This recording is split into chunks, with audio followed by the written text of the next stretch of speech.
നമസ്കാരം സുഹൃത്തുക്കളെ, നമ്മുടെ പുതിയ വീഡിയോയിലേക്ക് എല്ലാവർക്കും സ്വാഗതം. ഇന്ന് നമ്മൾ സംസാരിക്കാൻ പോകുന്ന ടോപ്പിക് എന്ന് പറഞ്ഞാൽ ഹോം ലോൺ എടുക്കുമ്പോൾ നമ്മൾ ശ്രദ്ധിക്കേണ്ട ചില കാര്യങ്ങളാണ്. എല്ലാവർക്കും അറിയുന്നത് പോലെ ഭവനം എന്ന നമ്മുടെ ഒരു സ്വപ്നം യാഥാർത്ഥ്യമാക്കാൻ നമ്മൾക്ക് ഏറ്റവും വലിയൊരു ആശ്രയമാണ് ഒരു ഹോം ലോൺ എന്ന് പറഞ്ഞാൽ. ഹോം ലോണിനെ ചുറ്റിപ്പറ്റി നമ്മൾ ഒരുപാട് വീഡിയോസ് കണ്ടിട്ടുണ്ടാവും.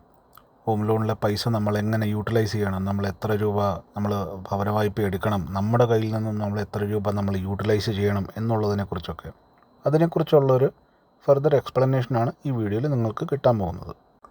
ഹോം ലോൺ എന്നുള്ളത് ഒരു ആശ്രയമാണെന്നിരിക്കെ അതിന് ഒരു ലോങ് ടേം ബാധ്യതയും കൂടിയാണെന്നുള്ളത് നമ്മൾ മനസ്സിലാക്കുന്നതായിരിക്കും നല്ലത്. സാധാരണ കണ്ടുവരാറുള്ള ഹോം ലോണുകൾ എന്ന് പറഞ്ഞാൽ മിനിമം ഒരു 7 വർഷം, 8 വർഷം, 10 വർഷം, 15, 20 വർഷം അങ്ങനെ നീണ്ടുപോകുന്ന ഒരു ടെന്യൂറായിരിക്കും ഓൾമോസ്റ്റ് എല്ലാ ഹോം ലോണുകൾക്കും ഉള്ളത്. ഏതൊരു ഹോം ലോണിൻ്റെ ഒരു കാര്യമാണ് നമ്മളത് അടച്ചു തീരുന്നവരേക്കുള്ളൊരു കാലയളവിൽ നമ്മുടെ അതുവരെയുള്ള സമ്പാദ്യത്തിൻ്റെ ഒരു സിംഹഭാഗവും കാർന്നു തിന്നുന്ന ഒരു സംഭവമാണ് ഏതൊരു ഹോം ലോണും. അതുകൊണ്ട് തന്നെ ഒരു വ്യക്തമായ ദീർഘവീക്ഷണത്തോടു കൂടി തന്നെ വേണം ഏതൊരു ഹോം ലോണിനെ നമ്മൾ അപ്രോച്ച് ചെയ്യാൻ. നമ്മൾ കേട്ടിട്ടുണ്ട് പല ഫിനാൻഷ്യൽ അനലിസ്റ്റുകളും പറയുന്നത് ഹോം ലോൺ എടുക്കുമ്പോൾ ഒരു ബാങ്കിൽ നിന്നും കിട്ടുന്ന മാക്സിമം തുക ഉപയോഗിച്ച് തന്നെ വേണം നമ്മൾ നമ്മുടെ കാര്യം നടത്താൻ. ഒരു പ്രോപ്പർട്ടി നമ്മൾ പർച്ചേസ് ചെയ്യുവാണെങ്കിൽ അത് ബാങ്കിൽ നിന്നുള്ള ഫിനാൻഷ്യൽ സപ്പോർട്ടോടെ മാത്രം നമ്മളത് ചെയ്യണം. നമ്മുടെ കയ്യിൽ എന്തെങ്കിലും FDയോ അല്ലെങ്കിൽ എന്തെങ്കിലും സമ്പാദ്യങ്ങളുണ്ടെങ്കിൽ അത് തൊടാണ്ട് അതൊരു ഫ്യൂച്ചർ ഇൻവെസ്റ്റിലേക്ക് മാറ്റി വെച്ചുകൊണ്ട് FD ആയിട്ടോ അങ്ങനെ വേറെ എന്തെങ്കിലും ആയിട്ടോ മാറ്റി വെച്ചുകൊണ്ട് അങ്ങനെ തന്നെ ഹോം ലോൺ എടുക്കണം എന്നുള്ള ഉപദേശങ്ങളാണ് നമുക്ക് പൊതുവേ കിട്ടുന്നത്. ഈ വീഡിയോയിൽ അതിന് കുറച്ച് വിപരീതമായിട്ട് വേറൊരു രീതിയിലാണ് ഞാനിതിനെ കാഴ്ചവെക്കുന്നത് നിങ്ങൾക്ക് വേണ്ടി. എൻ്റെ ആ ഒരു കാഴ്ചപ്പാട് ഈ വീഡിയോയിൽ വളരെ സിമ്പിളായിട്ടുള്ള ചില ഗ്രാഫുകൾ കൊണ്ടും ChatGPTയുടെ സഹായത്തോടു കൂടിയും കുറച്ച് ഡേറ്റ ഞാൻ നിങ്ങൾക്ക് പ്രസൻറ്റ് ചെയ്യുന്നതാണ്. അത് ശ്രദ്ധിച്ച് കാണുക, കേൾക്കുക, മനസ്സിലാക്കുക. ഇപ്പോൾ നിങ്ങൾ കാണുന്ന സ്ക്രീനിൽ 2 സെക്ഷനുണ്ട്. അതിനകത്ത് ലോൺ 1, ലോൺ 2. ലോൺ 1 എന്ന് പറഞ്ഞാൽ നമ്മൾ സാധാരണ കേട്ട് വന്നിട്ടുള്ളത് പോലെ തന്നെ ബാങ്കിൽ നിന്നുള്ള പൈസ കൊണ്ട് മാക്സിമം യൂട്ടിലൈസ് ചെയ്യുക, നമ്മുടെ കയ്യിലുള്ള ഫണ്ട് തൊടാതെ വയ്ക്കുക. അപ്പോൾ ഇതിനു വേണ്ടി നമ്മൾ ഒരു ഉദാഹരണമായിട്ട് എടുക്കുന്നത് നമ്മളൊരു 50 ലക്ഷം രൂപയുടെ പ്രോപ്പർട്ടിയാണ്, ഒരു ഫ്ലാറ്റാണ് നമ്മൾ മേടിക്കുന്നതെന്ന് സങ്കല്പിക്കുക. ഒരു 50 ലക്ഷം രൂപയുടെ ഫ്ലാറ്റ് എന്ന് പറഞ്ഞാൽ അതിന് പരമാവധി ബാങ്കിൽ നിന്ന് നമുക്ക് ഒരു മിഡിൽ ക്ലാസ് ഫാമിലിയിലുള്ള ഒരാൾക്ക് മാക്സിമം കിട്ടാവുന്ന ലോൺ എന്ന് പറഞ്ഞാൽ അതിൻ്റെ 80% അപ്പോൾ സപ്പോസ് നമ്മുടെ കയ്യിൽ ഒരു 20 ലക്ഷം രൂപ ക്യാഷ് എമൗണ്ടായിട്ട് കിടപ്പുണ്ട് 50 ലക്ഷം രൂപയുടെ പ്രോപ്പർട്ടി മേടിക്കാൻ വേണ്ടി. ഒരു ബാങ്കിൽ നിന്ന് നമ്മൾ പ്രതീക്ഷിക്കേണ്ടത് 50 ലക്ഷം രൂപ മൂല്യമുള്ള ഒരു ഫ്ലാറ്റിൻ്റെ വാല്യൂവിൽ 80% ബാങ്ക് നമുക്ക് തരുള്ളൂ. അതായത് 40 ലക്ഷം രൂപ ബാങ്ക് നമുക്ക് തരുന്നു, ബാക്കി 10 ലക്ഷം രൂപ നമ്മൾ നമ്മുടെ ഫണ്ട് തന്നെ ഉപയോഗിക്കണം എന്ന് ആലോചിക്കുക. ഇനി നമുക്ക് നമ്മുടെ ഡേറ്റ ഷീറ്റിലേക്കൊന്ന് പോകാം. ഞാനിവിടെ നമ്മുടെ ലോൺ എമൗണ്ടിൽ ഞാൻ 40 ലക്ഷം രൂപ എഴുതുകയാണ്. അതുപോലെ തന്നെ ഓൺ കോൺട്രിബ്യൂഷൻ എന്ന് പറഞ്ഞാൽ നമ്മുടെ കയ്യിൽ നിന്നും എന്തുമാത്രം ഫണ്ട് നമ്മൾ അറേഞ്ച് ചെയ്യുന്നുണ്ട്. അപ്പോൾ അത് ഈ കേസിൽ 40 ലക്ഷം രൂപ ബാങ്ക് ലോണ്, അതുപോലെ ബാക്കി വരുന്ന 10 ലക്ഷം രൂപ, 50 ലക്ഷം രൂപയുടെ പ്രോപ്പർട്ടിയാണ്. അപ്പോൾ ബാക്കി വരുന്ന 10 ലക്ഷം രൂപ നമ്മുടെ കയ്യിൽ നിന്നുള്ള ഫണ്ടാണ്. അത് ഞാനിവിടെ ഓൺ കോൺട്രിബ്യൂഷനിൽ രേഖപ്പെടുത്തുന്നു. ഇനി അടുത്തതായിട്ട് റേറ്റ് ഓഫ് ഇൻട്രസ്റ്റ് ഞാൻ കാൽക്കുലേറ്റ് ചെയ്യുന്നത് 8% വെച്ചിട്ടാണ്. നമുക്കത് 8% താഴെ തരുന്ന ബാങ്കുകളുണ്ട് നമ്മുടെ സിബിൽ സ്കോറിനെ ആസ്പദമാക്കിയിട്ട്, അല്ലാണ്ട് 8% മുകളിലും വരാം. അടുത്തതായിട്ട് ലോൺ ടെന്യൂറാണ്, അഥവാ ലോൺ കാലാവധി. നമ്മുടെ ഉദാഹരണത്തിന് വേണ്ടി 20 വർഷം എന്ന ലോൺ കാലാവധിയാണ് നമ്മളിവിടെ യൂസ് ചെയ്യുന്നത്. ഇനി നമ്മൾക്ക് ഇതിൻ്റെ ടോട്ടൽ ഫിഗർ ഒന്ന് കാൽക്കുലേറ്റ് ചെയ്യാം. അതായത് ഈ 20 വർഷം എന്ന ലോൺ കാലയളവിൽ 8% പലിശ വെച്ചിട്ട് നമ്മൾ 40 ലക്ഷം രൂപ എടുക്കുകയാണെങ്കിൽ നമ്മൾക്ക് എത്ര രൂപ പ്രതിമാസം നമ്മൾക്ക് EMI വരുന്നതാണ്. പിന്നെ അതിൻ്റെ ചാർട്ടിൽ ഒരു പൈ ചാർട്ട് ഞാനിവിടെ ജനറേറ്റ് ചെയ്തിട്ടുണ്ട്. അത് വെച്ചിട്ട് നിങ്ങൾക്ക് അത്യാവശ്യത്തിൻ്റെ കാര്യങ്ങൾ മനസ്സിലാവും. നമ്മൾ എത്ര രൂപ പലിശയിലേക്ക് അടയ്ക്കുന്നുണ്ട്, 40% ലോണിന് മുകളിൽ, ഇതൊക്കെ നിങ്ങൾക്ക് ഞാൻ എക്സ്പ്ലെയിൻ ചെയ്ത് തരുന്നതാണ്. ഇപ്പോൾ ഇത് ഗ്രാഫ് ജനറേറ്റ് ആയിട്ടുണ്ട്. ഈ ഗ്രാഫിൽ ഞാൻ 3 കളറുകളാണ് ഉപയോഗിച്ചിരിക്കുന്നത്. ഈ 3 കളറുകളും അടയാളപ്പെടുത്തുന്നത് ഓറഞ്ച് കളർ എന്ന് പറഞ്ഞാൽ നമ്മൾ എടുത്തിരിക്കുന്ന പ്രിൻസിപ്പൽ എമൗണ്ട്, നമ്മുടെ ലോണ്, നമ്മൾ എത്ര രൂപയുടെ ലോണാണ് ബാങ്കിൽ നിന്ന് എടുത്തിരിക്കുന്നത് അതിനെ സൂചിപ്പിക്കുന്നതാണ് ഓറഞ്ച് കളർ. പച്ച കളർ എന്ന് പറഞ്ഞാൽ നമ്മുടെ ഫണ്ട് എന്തുമാത്രം ഇതിനു വേണ്ടി ഉപയോഗിച്ചിട്ടുണ്ട്, അതാണ് പച്ച കളർ. ചുവപ്പെന്ന് പറഞ്ഞാൽ നമ്മൾ ബാങ്കിലേക്ക് അടച്ചിരിക്കുന്ന പലിശ മാത്രം, 40 ലക്ഷം രൂപയ്ക്ക് നമ്മൾ എന്തുമാത്രം 20 വർഷം കൊണ്ട് പലിശ അടച്ചിട്ടുണ്ട് അതിൻ്റെ കണക്കാണ് ഈ ചുവപ്പ് കളർ കാണിക്കുന്നത്.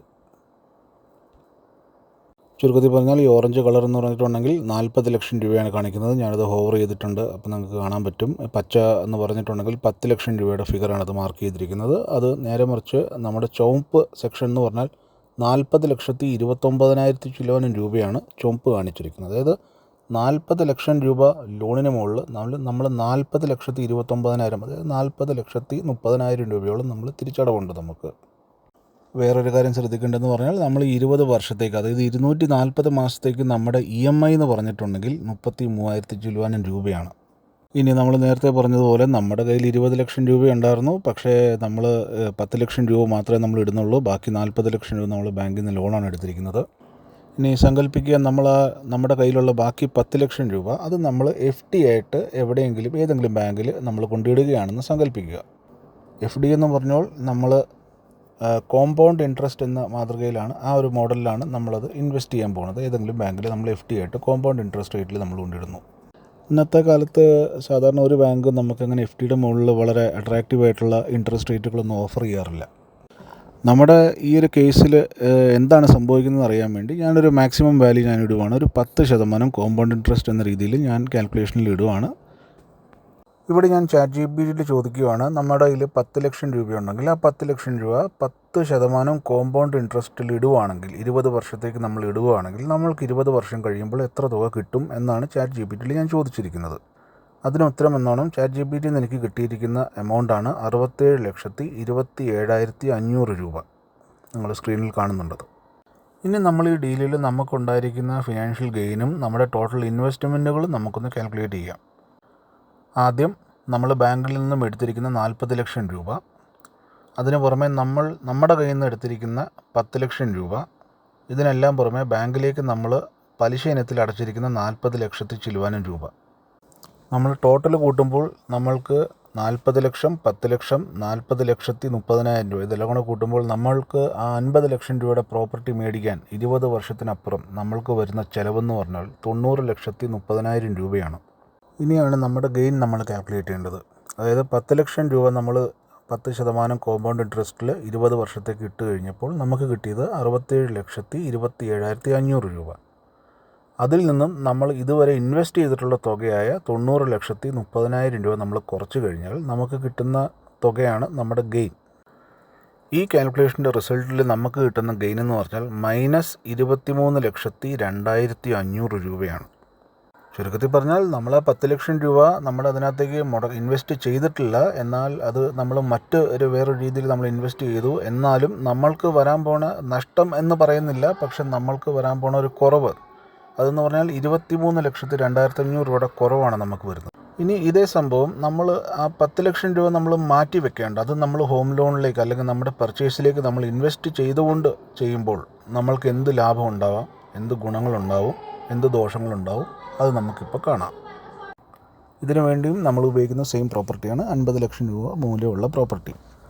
നമ്മുടെ കയ്യിൽ നമ്മൾ 20 ലക്ഷം രൂപയുണ്ടെന്ന് പറഞ്ഞിട്ടുണ്ട്. നമ്മൾ ആ 20 ലക്ഷം രൂപയും ഈ 50 ലക്ഷം രൂപ മൂല്യമുള്ള പ്രോപ്പർട്ടിക്ക് വേണ്ടി നമ്മൾ യൂട്ടിലൈസ് ചെയ്യുവാണ്. അപ്പോൾ ശിഷ്ടം വരുന്നത് 30 ലക്ഷം രൂപ. നമ്മൾ ഈ 30 ലക്ഷം രൂപയാണ് ബാങ്കിൽ നിന്നും വായ്പ എടുക്കുന്നതെന്ന് സങ്കല്പിച്ച് നോക്കുക. അപ്പോൾ ഈ രണ്ടാമത്തെ സെക്ഷനിൽ ലോൺ ടു ഡീറ്റെയിൽസിനകത്ത് ഞാൻ ലോൺ എമൗണ്ടായിട്ട് മാർക്ക് ചെയ്യുന്നത് 30 ലക്ഷം രൂപ, ഓൺ കോൺട്രിബ്യൂഷൻ എന്ന് മാർക്ക് ചെയ്യുന്നത് ഞാൻ 20 ലക്ഷം രൂപ.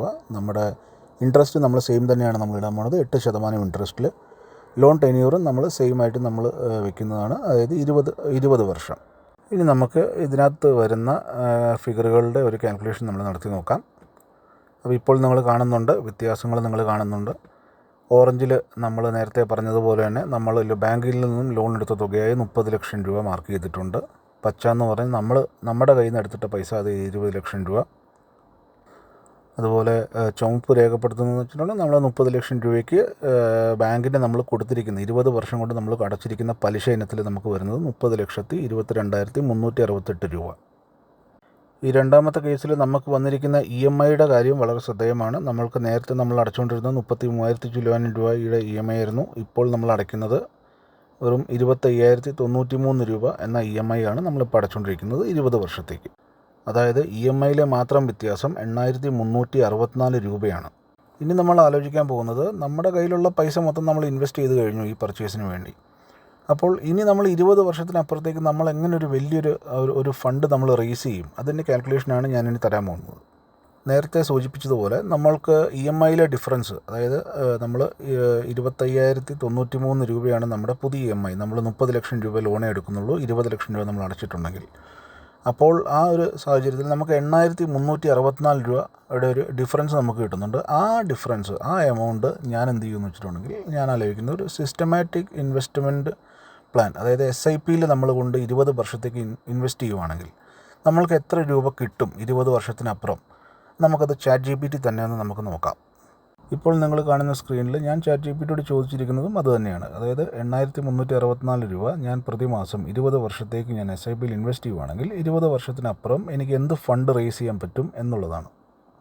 SIPയിൽ ഒരിക്കലും ഫിഗറുകൾ കൃത്യമായിരിക്കില്ല. അത് പലതരത്തിലുള്ള മാർക്കറ്റിലെ വ്യതിയാനങ്ങളെയൊക്കെ ബേസ് ചെയ്തിട്ടായിരിക്കും നമ്മുടെ റിട്ടേണൊക്കെ വരാൻ പോകുന്നത്. എന്നാലും ChatGPT അനുസരിച്ച് 10% ഒരു ആനുവൽ ഇൻട്രസ്റ്റിൽ നമുക്ക് കിട്ടുവാണെങ്കിൽ 20 വർഷത്തിനപ്പുറം നമുക്ക് കിട്ടാൻ പോണ തുക എന്ന് പറഞ്ഞാൽ 63,44,000 രൂപയോളമായിരിക്കും. അടുത്തതായിട്ട് ഞാനൊരു എക്സൽ ഫയൽ ഉണ്ടാക്കിയിരിക്കുകയാണ്. ഒരു സാമ്പിൾ എക്സൽ ഫയലാണ്. അതിനകത്ത് വേറെ ഒന്നുമില്ല. ഞാൻ ആദ്യം മാർക്ക് ചെയ്തിട്ടിരിക്കുന്നത്, അത് നമ്മൾ ആദ്യത്തെ അപ്രോച്ച്, അതായത് ലോൺ 1, അതായത് നമ്മൾ ആദ്യം എടുത്ത അപ്രോച്ചിലൂടെ പോവുകയാണെങ്കിൽ നമ്മൾക്ക് നമ്മുടെ ടോട്ടൽ ഇൻവെസ്റ്റ്മെൻറ്റ് തുകയും നമ്മൾക്ക് ആ 10 ലക്ഷം രൂപ നമ്മൾ നീക്കി വെച്ചത്, അതായത് FD ആയിട്ട് നമ്മൾ 20 വർഷത്തേക്ക് ഇട്ട തുകയിൽ നമുക്ക് ഗെയിനും അതിൻ്റെ ഡിഫറൻസുമാണ് അവിടെ കാണിക്കുന്നത്. അത് നിങ്ങൾക്ക് അവിടെ കാണാം, 23 ലക്ഷത്തി ചില്ലുവാൻ രൂപയുടെ ഡിഫറൻസ്. ഇനി അതേപോലെ നമ്മൾ ഈ സെക്കൻഡ് ലോൺ അപ്രോച്ചിൽ നമ്മളിവിടെ മാർക്ക് ചെയ്തിട്ടുണ്ട് ഞാൻ. അപ്പോൾ ഇനി നമ്മളൊന്ന് കാൽക്കുലേറ്റ് ചെയ്യുകയാണെങ്കിൽ, നമ്മൾ ലോൺ എടുത്തത് 30 ലക്ഷം രൂപ, നമ്മുടെ കയ്യിൽ നിന്ന് നമ്മൾ ഇൻവെസ്റ്റ് ചെയ്തിരിക്കുന്നത് 20 ലക്ഷം രൂപ, അപ്പോൾ രണ്ടും കൂടെ കൂട്ടിക്കഴിഞ്ഞാൽ 50 ലക്ഷം രൂപയായി. ഇനി നമ്മൾ ബാങ്കിന് പലിശ ഇനത്തിൽ നമ്മൾ അടച്ചിരിക്കുന്ന തുക എന്ന് പറഞ്ഞാൽ 30,22,000 രൂപയോളം.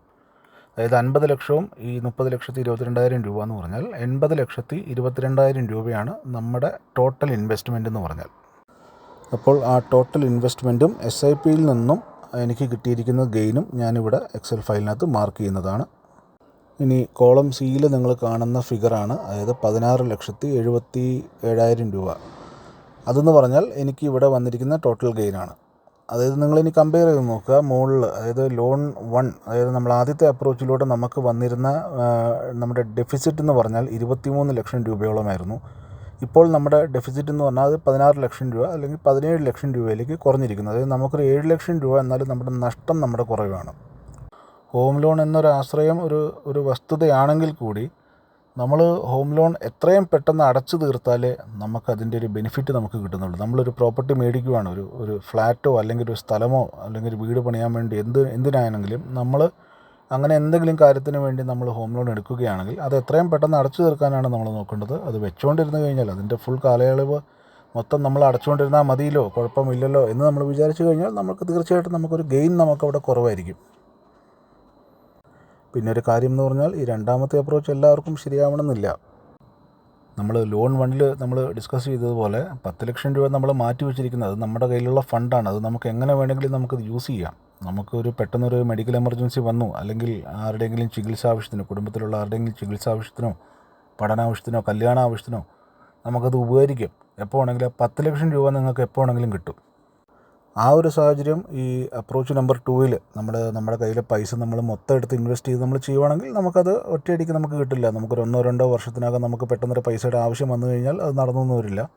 അതൊരു ലോങ് ടേം അപ്രോച്ചിലൂടെ മാത്രം നമുക്ക് സാധിക്കുന്നൊരു സംഭവമാണ് SIPയിലൂടെ. SIP എപ്പോഴും ലോങ് ടേം അപ്രോച്ചിലേ അത് സക്സസ്ഫുൾ ആയിരിക്കുള്ളൂ, അല്ലെങ്കിൽ അത് ഭയങ്കര ഭീമമായ നഷ്ടം വരുത്തുന്നൊരു സംഭവമാണ്.